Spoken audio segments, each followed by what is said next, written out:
we're going to talk about finding hope after divorce. So we were both divorced. Mine's been like 2 years and hers has been like 6 months-ish. You can start by telling like kind of what happened a little bit and how we ended up where we are. And then we'll get into some questions of what we learned. You want to go first? You can go first. Okay. So with mine, I was married for like almost 3 years. I got married when I was really young. I was 20. I'm 25 now. And when we got married, everything seemed to be going good, but there were some problems in our marriage that included me being kind of immature and nitpicking over little things that didn't really have any consequence or matter at all. And we never really communicated to the point that like our fights were going to lead to divorce, so I never really knew that or wanted to acknowledge that. And one day she came home and pretty much just said we were getting divorced. That's pretty much the summary of what happened with mine. I haven't had any contact since for about 2 years. Nice. Your turn. So I got married when I was 22. I was married for about 2 years. And my story is kind of similar in some ways. We had a lot of issues with, I was kind of controlling over certain bad habits that my ex-husband had that I didn't like. And so I would try to control him, which I think made him feel trapped. And then his bad habits made me feel bad about myself. And so those were kind of things that were struggles for us in our marriage.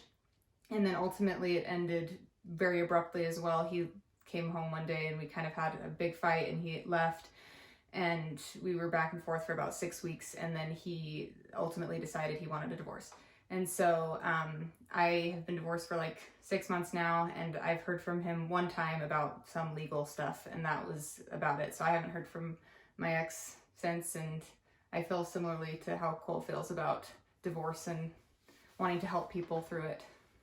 Yeah, she's really cool at it. We're both pretty active in our church, so we go and it's really cool to see because she's always finding people who like have been divorced and helping them through. So that was one of the first things I thought was really cool about her. One of the things that we got asked about divorce is kind of how you find hope after it and how you start dating again. Because especially if you're married for a really long time, like I know there's a couple of people in the Patreon that are coming out of really long relationships, like 10 times as long as ours. And kind of our ideas on that, and hopefully that helps too. So for me, I think one of the easiest things to do is start dating too soon.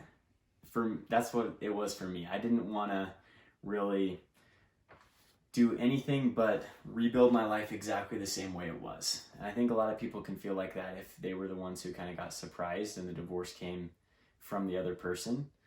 So yeah, I immediately just started trying to rebuild my life the exact same way. I tried to find another girl, I tried to get another dog, and my plan was just go to medical school and get a house and pretend like it never even happened.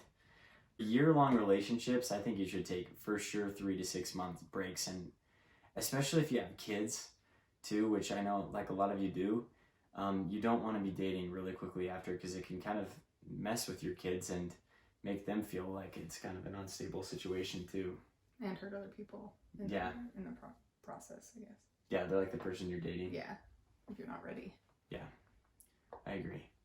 One thing, okay, I want to talk to Jocelyn, ask her, because it kind of freaked me out because she started dating me kind of soon after her divorce, and it like freaked me out at the beginning. So I kind of want to ask her, like, how were you able to do that? And because she got like separated in May, and then divorce finalized in July, and then I showed up in September.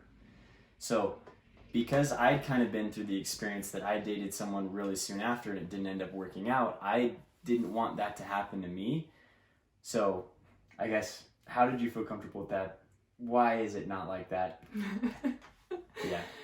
So this is kind of interesting because I think it shows how people deal with divorce differently or like cope with things like that. I think for me, I was kind of mourning the loss of my marriage or the connection to my ex-husband long before our marriage actually ended. And so I think for girls, it happens like that more often than it does with guys. But I think like my love for my husband was kind of chipping away throughout our marriage just because of all the fights that we had and just because of how much tension there was. And I dealt with some betrayal And so like I think those kinds of things just chipped away at my love for him more than I realized. And then when our marriage did end, it was more of a relief to me than it was like kind of, I was sad. I did miss him and it was very sad, but it was also just kind of a relief because I didn't have these super high highs and super low lows anymore. It was just kind of stable. Like my anxiety was able to kind of regulate. And so I think after that, once I realized that I wasn't having as much anxiety, it helped me to be able to just feel more calm and kind of feel a little bit more stable. And so then I was able to focus on just things that I liked. I read a lot of books. I really like to read fiction books and some self-help books, but I read a lot. And then I was just hanging out with friends and trying to meet new people. And then I met Cole and I just felt like it just kind of happened. I just started liking him and it just kind of happened like that. It wasn't like I really chose to date. He just kind of showed up and it happened. So yeah, I think that was kind of the difference. So I was really trying to pursue it when I shouldn't have been, because mine wasn't like hers. During the marriage, I didn't feel like my love died. Like I was feeling good about the marriage when it ended. So I think that was the main difference between us. And you might be like how I was, or you might be how she was. But I think that's a good thing to think about when you're thinking about, am I ready to start dating other people? Yeah. Let's open the Discord. We're going to answer. G Money just asked a question on this topic too. So let's see what he said. He said, how do I be okay with them being with someone else? I can't even imagine dating again. Maybe how to be confident that you'll find someone else after. How to love yourself and be okay with being alone. Okay, let's start with being okay with them being with someone else. Actually, let's start with how to love yourself and be okay being alone. Because I think once you do that, all the other ones kind of happen. For me, one of the things that really helped me love myself and being okay with being alone was discovering things that I actually liked and had wanted to do for a while and pursuing them. So one of them was like just making videos. Like if you search on YouTube, I have videos from like when I was like 12 where I would like talk about my turtle. And I also have like guitar lessons I made, and those are kind of good though. And then I also have like teaching how to do backflips and stuff when I'm like 14. Like I always wanted to make videos, but I never like was consistent about it until now. And that's honestly one thing that really healed me and made me feel like I loved being myself, was I did something and I'm continuing to do something that I've always wanted to do. So like right now, tomorrow, so this video should be released on the 13th. Tomorrow, we're starting our challenge. It's 21 days long. She's going to learn how to play the piano, which is awesome. And I'm going to try to learn how to draw better. So do something like that. If you do a skill that you've always wanted to learn, I know G Money said he's going to learn how to do 3D printing, which is really, really cool. That's one thing that taught me to love being myself and being okay being alone. Other things, if you don't have kids as much, I would go out and just make lots of friends. I moved to like a college town and just made tons of friends and went on lots of vacations. Like I think since breaking up in March, I've been on 11, which is kind of excessive. But that really helped me be okay being me. If you are G Money or like G Money and have kids, he's doing awesome at spending time with his kids, which I think has the same effect. The more you're able to give of yourself to other people that you really care about, the more you're going to love being yourself. So yeah, what do you think? I think that with that, it's very easy to attach your self-worth to what somebody else thinks of you. I think when you're in a relationship, especially a marriage, you can just tie how much you're worth based on how much they love you. And so when they leave, it can feel like you lost all of your self-worth because this person that was supposed to love you the most doesn't love you anymore or claims they don't. And so I think that like what helped me was being able to kind of discover who I was like by myself and discover what made me me, so that I didn't feel like my entire self was taken away when he left. And so I discovered that I loved to read, I loved movies, I loved to hang out with friends, I loved to go boating, and I just kind of discovered the things that were mine alone. And kind of discovering what like defines you as a person is like a very important thing into loving yourself and having self-worth that's only based in you and not in somebody else. And so I think being able to just find the things that you love, like Cole said, and just like find the things that make you you and kind of reclaim those things as your own will help you to love yourself more and just to have more self-worth overall, and then it won't be as easily taken from you if you're in another relationship and it goes away again. Totally. Yeah, that part about being taken is really cool, because one of the things about going through a divorce or a breakup is you want to grow to the point where like those things can't happen again, which I think that is hard. With divorce and marriage, you give so much of yourself that something's always going to be taken, just because it's like the most intimate relationship you can possibly have. But like Jocelyn said, the more you can have that's your own life, that your whole life doesn't just revolve around another person, the more okay you're going to be standing on your own later. And one other thing on that that I want to say before we move on to the rest of these questions is I think it's okay and a good idea to try things that necessarily you don't know if you'll like yet. Like I signed up for a ton of lessons too. Like I did singing lessons and Brazilian Jiu-Jitsu, and I'd never really thought of doing either of those things, but I discovered that I really liked both of them, and though they've kind of become part of me now too. So yeah, I would take risks and sign up for lots of classes too. I think that's something that really helped me.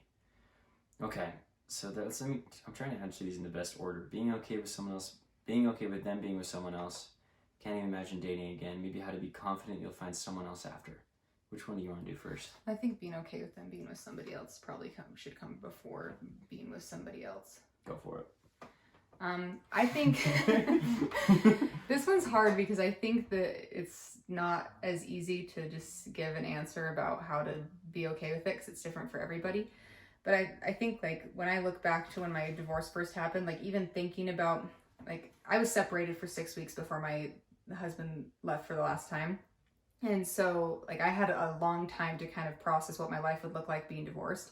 And so during those 6 weeks, anytime I thought about him being with somebody else, I would get like sick. Like it would make my stomach churn, and I would just feel so horrible and gross, and I couldn't even think about it. It made me panic. And then when he finally left, I felt that relief, like I talked about earlier. And I feel like when I felt that relief, I felt a little bit less like worried about him finding somebody else. And I kind of, I don't know, I kind of focused more on myself and just like my life, and tried not to think about his life and what he was doing. And it just over time got to the point where now I like want him to find somebody else. Like I hope he can fix the problems that he had with me so that he can be happy in another relationship. And I think that just comes with time. Like I think time heals all things, which is hard to say that, but it really does. And I think like as you love yourself more, you can kind of just be like, I deserve better than this relationship. This wasn't the person for me. And like, I think also just knowing that just because you were married to that person doesn't mean that that person was the end all be all for you. Like there are other people, and that wasn't your only chance. Cause I remember thinking, I was like, I ruined my whole life. Like that was my only chance at happiness. And now I like don't have that. And now I'm just like, my story's over. It's like done. And so I think like just not realizing that that's like the end all be all will help you to be like, there's somebody better for them and there's somebody better for me. And I just have to worry about myself and pursuing what makes me happy, and that will come. I don't know. Did you get it? Yeah. I think that's a good, when you realize that you're at the point where you're okay with them being with someone else and you're wishing that they'll be happy too, is when you realize that you're there, it feels really good too. And you should kind of acknowledge and be proud of yourself when you get there. I think it's a deeper form of moving on than what a lot of people get to, which is just hating them and wishing that they'll like be alone and sad forever because of what they did to you, which is a natural thing to feel at first, but it keeps you stuck if you stay there. You can get stuck there forever. So you do want to get to the point where you wish they're with someone else and that they're happy. And I think it's still okay to love them in that way. That like, I guess it's not the same kind of love. It's not a romantic love, but it's a love for them kind of as a person, that you hope they'll have the best kind of love or the life that they can have. Okay. Yeah, you did real awesome. I kind of ramble on at the end. Okay, so I can't even imagine dating again. Maybe how to be confident you'll find someone else after. I have a really cool thing I learned about this. I learned it on YouTube sometime during my journeys of YouTube sadness after divorce. But they said that your relationships are always a mirror. So whoever you attract is always kind of where you are in life. So one of the coolest examples that the guy in the video gave, I do remember who it was. This guy named Aaron Dowdy. He has a cool long blonde hair. He's smart, but he talked about how when he worked a 9-to-5 job selling shoes and hated it, he attracted a girl that worked some 9-to-5 job and hated her job, and they kind of just like commiserated together all the time. Then he started doing YouTube and really loved his job and felt like he was helping people, and he attracted a girl that loved her job and felt like she was helping people. And then with me, I think it's kind of the same. Like I started my own thing, and then I attracted Jocelyn, who does her own thing. She does lashes, which is why her lashes look awesome all the time. But it also is like that for like the depth of a relationship. So the amount of depth you had with your ex-wife or ex-husband is proportional to like the level of self-love you had for yourself at that time. So as you improve that by working out and developing new hobbies, habits, passions, and learning to love yourself more, which is what the first question was about, you're gonna find someone who loves her or himself more too. And when you guys come together, it's gonna have like you're gonna be able to have a deeper relationship than you even knew was possible when you were in that lesser state before. So that's one thing that I believe in, that as you improve yourself, you're gonna improve the relationship you're capable of. And you'll attract those other people who have done that improvement too. And you'll be happier than ever. Because I feel like I'm happier than ever with Jocelyn, when after my marriage, I totally felt like I would never find someone that I would love again. That's cool. Thanks.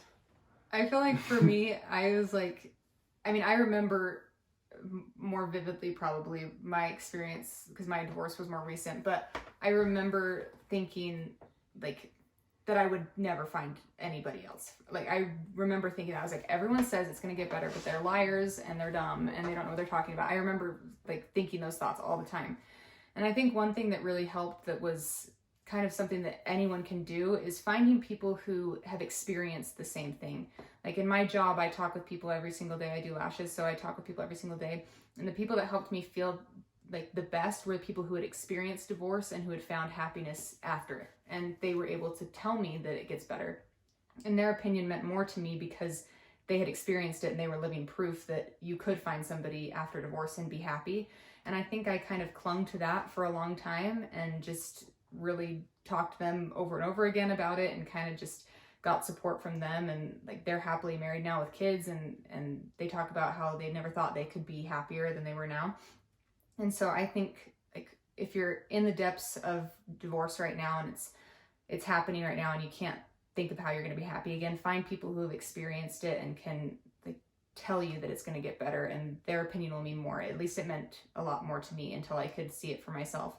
And now I know that you can be happier than you ever were after divorce as well. So it's kind of just like you experience it and then you realize that it can happen for you, and it can happen for anybody. Like you really just have to believe it will, and like life always gets better, I think. Cool. You have anything else you want them to know? I don't think so. Okay. So yeah, those are our thoughts on finding hope after divorce. I really believe anyone can. I think it's for sure the hardest thing I've ever gone through in my life. And I do think life always gets better, but life always has new, harder challenges. So I think there's always going to be harder things you'll do. But you're in control of being able to overcome this. You really can. And at least the people I know will be watching this video, because there's only 6 patrons right now, so I know all of you pretty well. But all of you are doing awesome at working on yourself. So you're going to be able to make it through this, I promise. But yeah, hope you guys have a great week. Thanks for watching the Out of My Bedroom first one of these. They're going to get better over time. But I think it went pretty good. But yeah, have a great week. See you later.